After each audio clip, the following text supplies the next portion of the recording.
السلام علیکم، امید کرتے ہوں آپ سب خیریت سے ہوں، میں بھی خیریت سے ہوں۔ آئیے ویڈیو کے طرف۔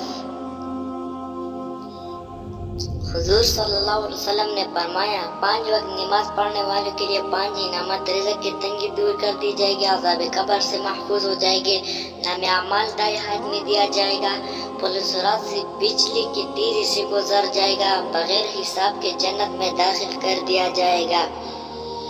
جب دعا مانگنا کم کریں گے تو مصائب نازل ہوگے، جب صدقات دینا چھوڑ دیں گے تو بیماری بڑھتے گی، جب زکوٰۃ بند کریں گے تو مویشی ہلاک ہوگی،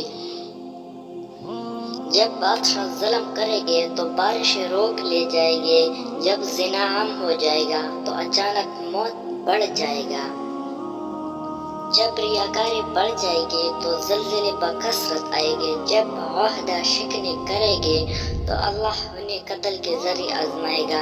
امید ہے ویڈیو پسند آئے، اگر پسند آئے تو لائک شیئر ضرور کیجیے اور سبسکرائب بھی کریں اور بیل آئیکن بھی دبائیں تاکہ ہمارے ہر نئی آنے والی ویڈیو آپ کو بر وقت پہنچے۔ خدا حافظ۔